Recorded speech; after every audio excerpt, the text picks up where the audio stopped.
Forbes.com, they seem to have, a very, very progressive viewpoint on big oil. This article I found today: why pipeline opposition undermines environmental progress and safety. Oh boy. Oh boy. So Forbes, here we go with a press release for big oil.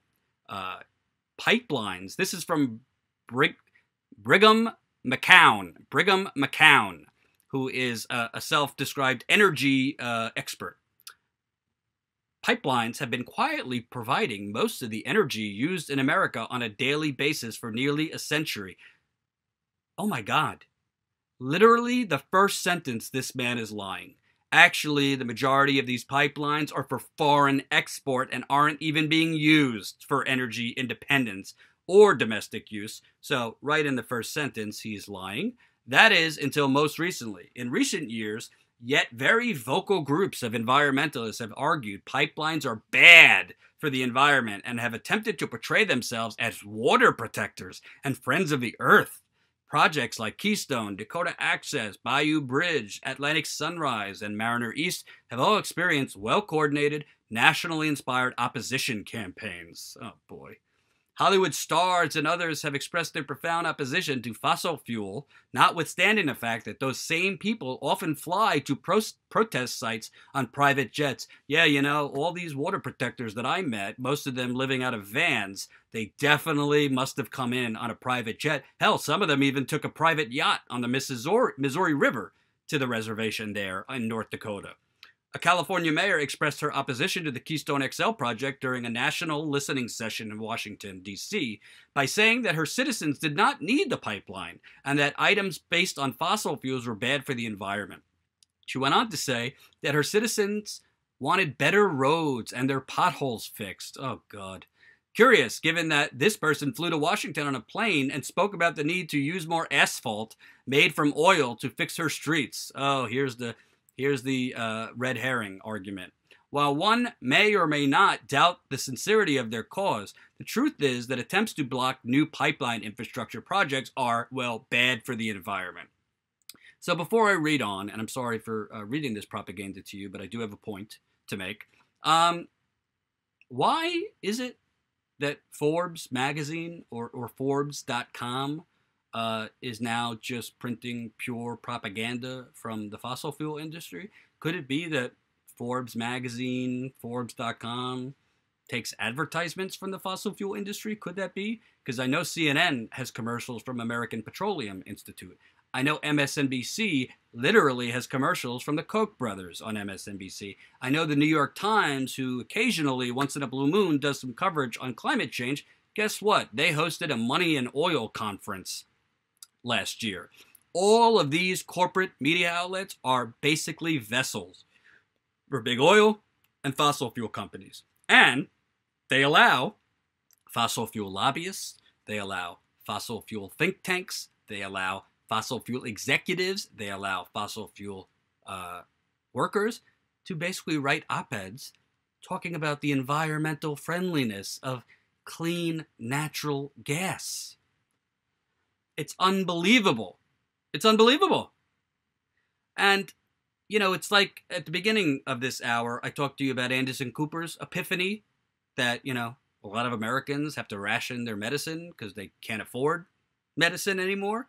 When are we going to have this epiphany that pipelines actually aren't good for the environment, that natural gas isn't natural at all, that methane is actually worse than carbon dioxide for the environment, and that these very people that are essentially just paid stenographers for the fossil fuel company are literally murdering the planet, and Forbes.com is giving them an endless microphone for this. When the oil companies are told by a judge, you cannot construct while we're reviewing the environmental assessment, guess what? These companies drill anyway and build the pipeline anyway. We saw that in Dakota Access Pipeline. So there's little spills every day that is never reported. In Texas, the regulations as far as how much of a spill is necessary to force the fossil fuel company to report, it's laughable. They never report these spills. The only time they report these spills is when they actually start seeing animals die or if there's basically oil coming up in the water. And residents are usually the one to report the spill. The fossil fuel executives generally aren't reporting on themselves. Small leaks they are not even legally required to record or report. Hey, go to North Dakota and go to Texas because they're not reporting shit. They're not reporting shit. And when, it's always interesting because when there's big spills, go find me a news article that ever says, oh, and it actually did some damage. It's always like, but thankfully, there was no damage done. Thankfully, it was just a tiny spill and it wasn't in the water. Well, how do you know that?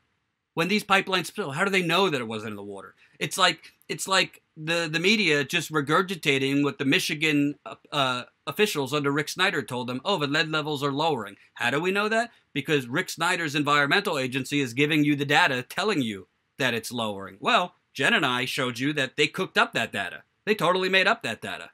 They flushed before testing for lead and copper at dozens of homes, and then they manipulated the data to say, hey, there's no lead in this home. So how do we know how big the spills are? How do we know if it's really spilling on the land as opposed to the water? How do we know? We're trusting the actual industry and the fossil fuel companies to tell us the truth.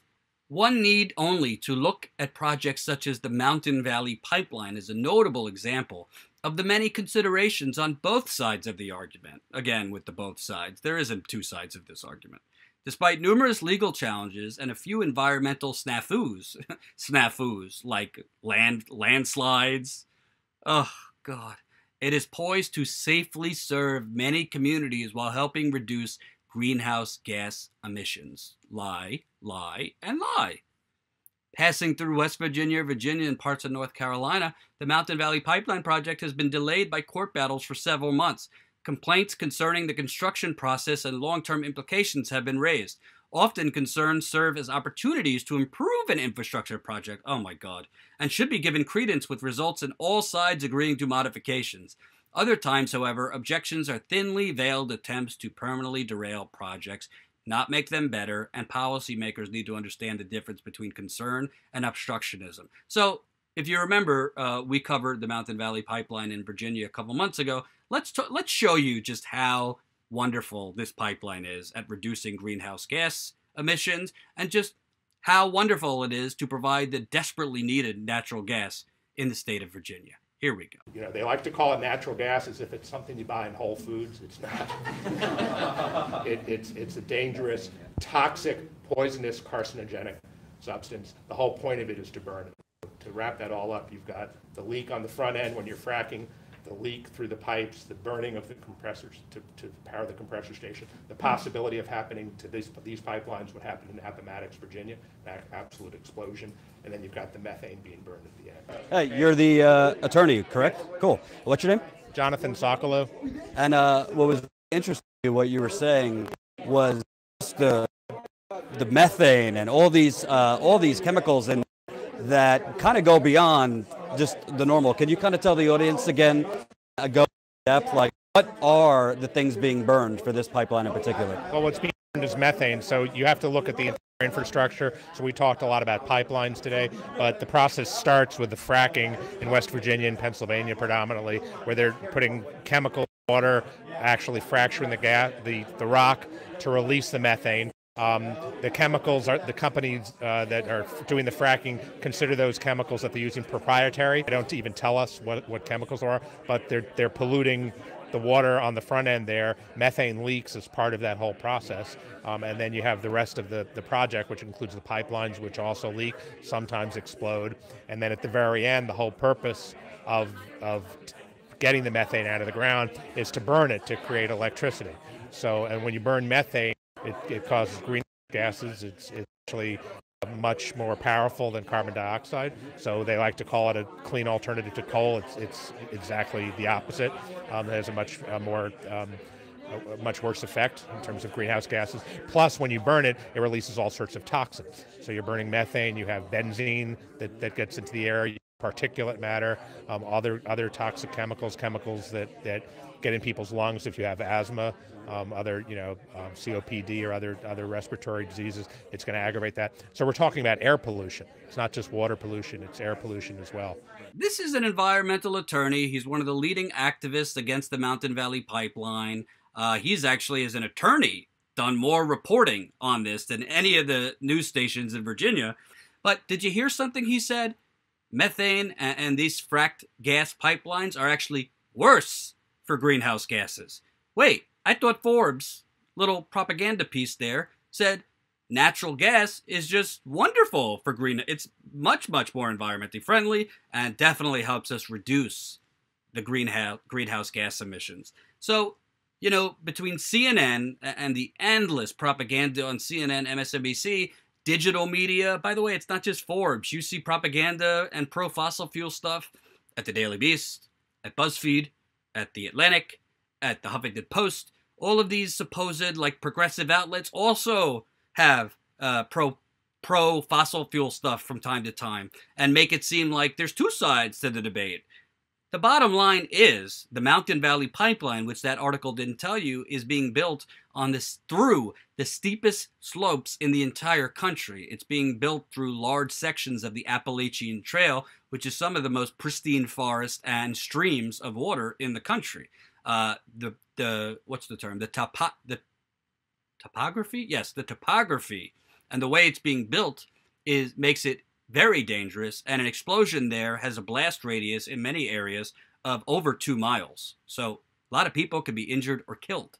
And like in other places in this country, they are seizing people's land. You know, don't tread on me. You know, Republicans, don't tread on me. Well, the fossil fuel companies are treading on Republicans, on progressives, on tree hugging liberals, and Dick Cheney loving conservatives, because eminent domain has no political party. They're just stealing people's land as a blowjob, frankly, to fossil fuel executives. So this is very dangerous. It's very dangerous when you see, you know, Forbes magazine, and it's Forbes today. I see other articles like this all over the place talking about natural gas, and, you know, you start hearing about eco-terrorists. We've heard this, and The Intercept has done a lot of great reporting on Energy Transfer Partners, which is the parent company of the Dakota Access Pipeline, and these private mercenaries that they hired to basically label environmental activists or indigenous people fighting pipelines that are stealing their land, going through their water bodies, digging up their graves as eco-terrorists. Well, what I say is, are we reading the reports from the United Nations? Are we reading the reports from the scientists? The ones that say we, at the most, have a decade, 12 years, before radical, irreversible damage is done to the planet. I mean, there's already a lot of irreversible damage that's done in America and around the globe. But they're talking about irreversible damage, you know, globally, if we don't radically reduce carbon emissions, greenhouse gas emissions, all of this. Yet the media just pushes out propaganda and propaganda. You want to know what I think, folks? Yes, you want to go and, you know, do protests to protect Robert Mueller and all this stuff? Have at it. I've seen it. I've seen that. We need not just protests, but things need to be shut down at this point all over the country, as far as a Green New Deal and as far as essentially hitting these companies, both the media companies that are regurgitating this propaganda and the companies that are perpetrating the damage on our planet. Because the bottom line is, it really doesn't matter who becomes the president in 2020. It really doesn't matter, you know, labels, progressive, conservative, whatever. It doesn't matter how big status quo grows. If we're all going to die over the next few decades, or the planet is going to get too hot to inhabitate, you're going to get severe, severe drought. You're going to get severe, severe forced migration. You're going to get wildlife dying. You're going to get more shortages of water and many, many other things.